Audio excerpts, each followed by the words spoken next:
Hey, and welcome to Matt and Just TV. I am Matt Roast. And I'm Jessica Bun Bun. This is our Welcome to Derry Season 1, Episode 2 reaction and review.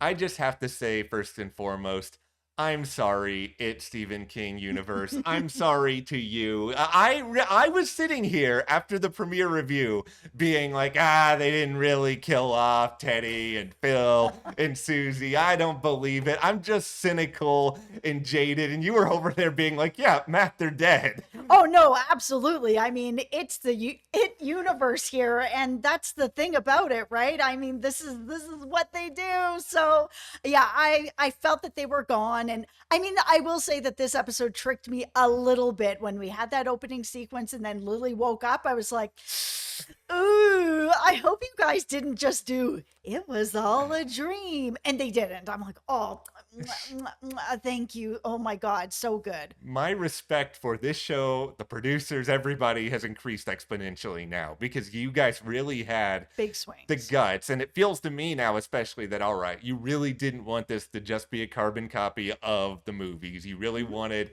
this to feel like something different. And this episode is incredible.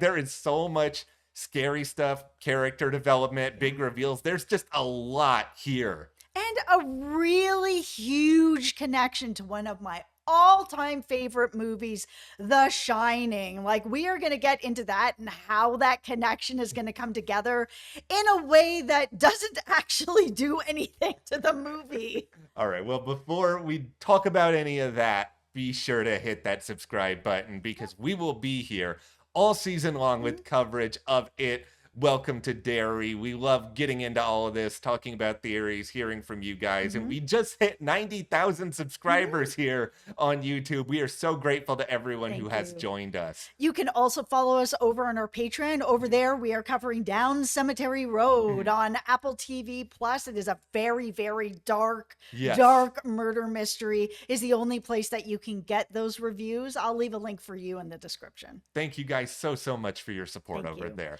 Okay, let's talk about the Shining connection. Right. So, for those of you who have seen The Shining, Dick Hallorann is now in it. Welcome to Derry. He was a smaller character, but had a big role in The Shining. And for those of you who have not seen The Shining, I'm going to help you out here. All right. So, this character has something called that he would call the Shine. And it's an ability where you can either see things that have happened in the past. There's remnants of the past, and he can see things from the past, and he's able to tell people, like in this episode, where something might be. He is part of this military group where he's using his shine to try to find something. It can also tell you things that haven't happened yet, and you can see a little bit into the future. Comes in visions. In The Shining, it also came in dreams, sort of like that for the little boy that was in it, Danny.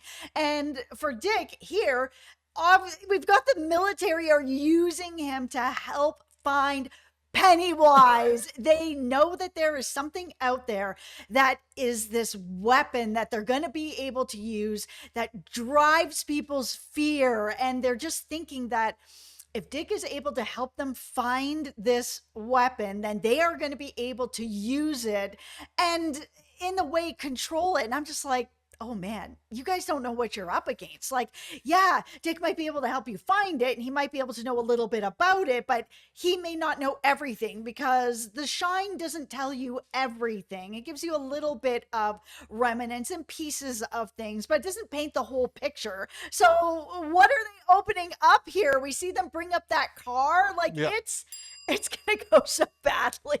Okay, there's 3 words for what they're opening up here, and that's Pandora's freaking box, because you're not going to be able to close it. All right, this twist rocks, and there are 2 really big reasons why.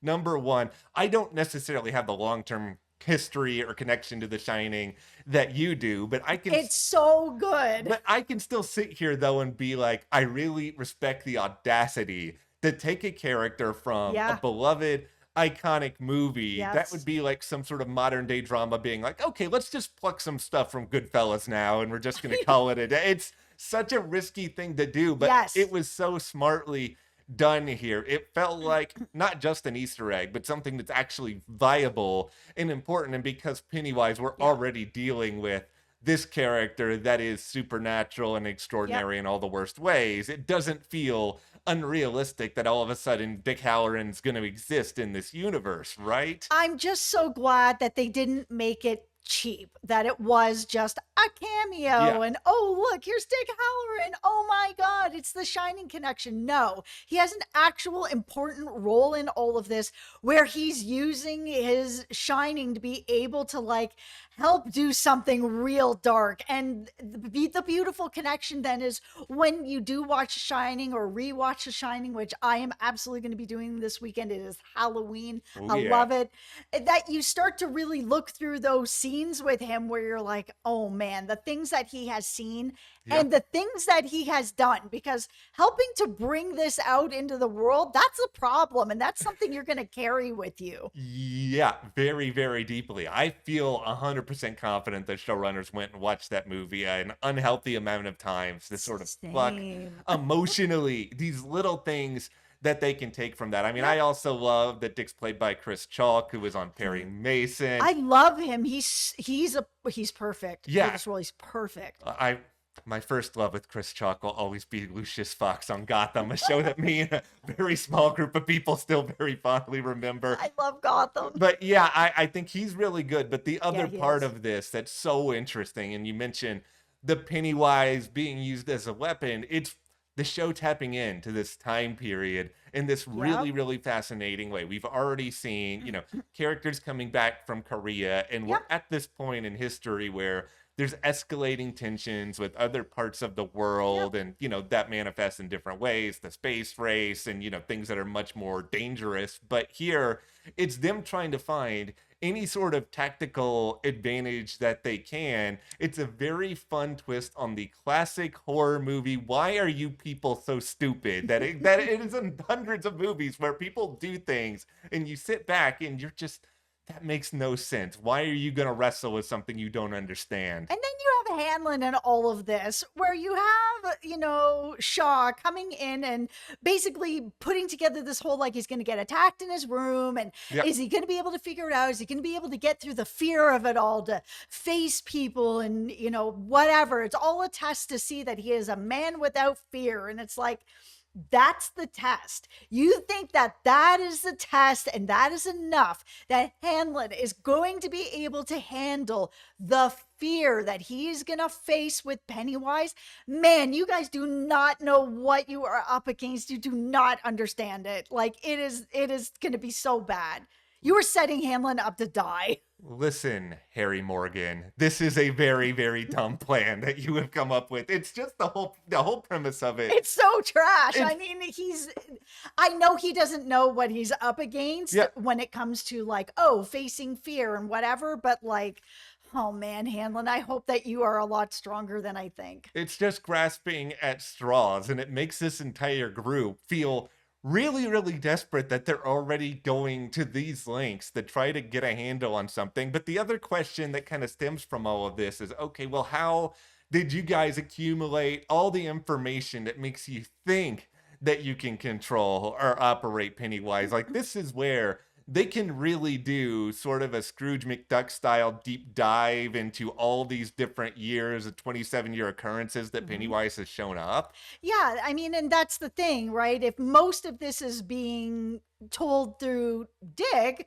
I mean, he's got the shining, but he can only see so much. You can Yeah. see parts of what has happened in the past, or remnants of the past, or parts of what could be coming up in the future, but you don't get a whole picture.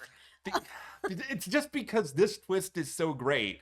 It's really helping for me to not feel antsy or upset that we're not seeing Pennywise in clown form or anything like that. I mean, I know this show comes before the movies, but they have Yep. done so much work these first two episodes to make this feel very much like its own thing, its own stories, and Yes. just a separate development here. Like, these are not ideas that are talked about in it chapter 1 or chapter 2. Like, they're very exclusive to what we're seeing here. Yeah. But now let's just talk a little bit about the kids, but then also the scare factor, because there are times we all know that horror can be a little bit cheesy and there can be Mhm. stuff that's Sure. unnecessary. This episode had by far one of the scariest things that I have ever seen on television in it. Oh, the nightmares from this episode. The actress playing Ronnie is someone that I haven't seen before, but she is easily the best part of this show. She has me so scared. The fear that she had in her eyes being stuck in that bed and being, oh my God, everything that was happening in that scene, facing her mom, the idea that she's carrying all this guilt, that she feels that she is responsible for her mom, being dead, that she had died in childbirth, that is her fault. She's been carrying this. She's so young. Like, it's so heartbreaking what Ronnie is going through. And then on top of it, now that she's lost her mom, she's facing this fear. Oh my goodness, I did this to my mom. Now she's facing this fear of, now I'm doing this to my dad. I let these kids come into this theater. My dad wasn't Yeah. even there. But now this is going to be pinned on my father, and I'm not able to help him in any kind of way. The only person that can help him is Lily, and she didn't. So now I've lost both my parents, and because I let these kids in the theater, this is my responsibility that these kids are dead. It is wild the amount that she is carrying on her shoulders. I have a very hard time thinking of a character through two episodes who has gone through more. The whole scene with their mother, Amazing. that was really emblematic of the Frightening. most terrifying way to express an element of guilt that someone can ever possibly feel. Like, That this is, young. I know, and this is really tapping into the spirit of Stephen King, who is all about, how am I going to tap into what is the biggest thing someone at this age would be afraid of? And they really played all that well. So she's dealing with this element of fear, and she's dealing with this guilt, and now she's dealing with this guilt of her father, and now there's this helplessness that she doesn't know if she can trust any of her friends. And you're throwing on top of all of this, being a young black girl in an era when Yep. people aren't going to listen to her, and it feels like she's cornered and she's helpless and she doesn't have anywhere that she can turn. Man, the writing for her, the story for her, it is a 10 out of 10. It is the best part of the show. Yeah, and I also appreciate just that they took their time with it, because Yep. Ronnie was not as central in the first episode. She was Mhm. around, Yep. but this was a part of the great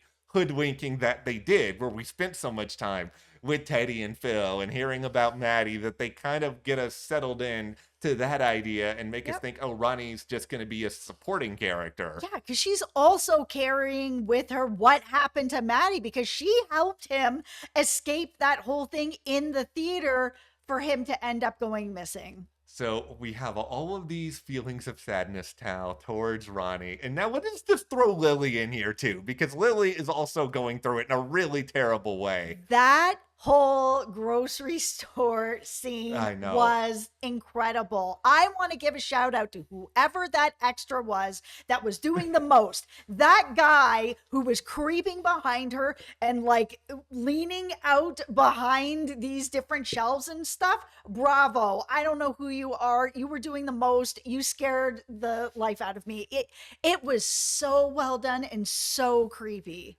The biggest question that Lily faces now, it's different than Ronnie, but at the same time, it is, Yes. what can I do? How can I get someone to believe me? Because she's already struggling with this early on in the second episode, knowing full well that her story is outlandish, that she's only going to be able to point the finger in so many ways. And then you're adding to all of this her history being institutionalized. And then it's Yes. just, all right, you're going to make up anything that suits your fancy. Maybe, how about you just go back to the institution? Maybe they can help you. Yeah, I totally get why she was trying her best to not say what actually happened in the theater. And I know Ronnie doesn't get it, and Yeah. I totally get it. Like, Yes. if I'm Ronnie, I just want the truth out there to be like, hey, just tell them what we saw, what was happening with the movie. But because Lily has been already at Juniper Hill and she's like, I can't go back there. If I tell this story, nobody's going to believe it. But I promise, I said your dad wasn't there, and he wasn't there. So, like, but the minute that the cop is like turning it on her to be like, well, if he wasn't there and you were there, well, then we're now looking at you. I mean, self preservation is going to kick in at some point, no matter how old you are. this was an episode that was pretty long. It was a little bit over an hour. And I think with some episodes, you can sit back and be like, okay, why did you need to have this scene or that scene? And I even did that with it, chapter 2. I felt like that movie was way too long. But with this episode, Like 3 hour Batman. I said what I said. Too long. yeah, 3 hour it. But no, I think the length of this episode worked because you look at things, for example, Aelin's family arrives and they try to get a little bit more accustomed to life in Derry, but we sort of see resistance to them, resistance to listening to them, excuses being made. The whole classic boys will be boys line is thrown out in this episode. And it's just this reminder that these people are in a collective community where everyone has their mind made up as to how the world really works. And that's sort of a metaphor for what Lily is up against at this point, what Ronnie is up against at this point, because everybody has already decided who Lily is. Like, that's the whole point of her having this terrible nickname at this point, that she can't really do that much of anything. But I still feel like her and Ronnie both, like, they're going to find some sort of legion of friends in the coming episodes. Man, that scene with Charlotte was also so intense. Like, seeing those boys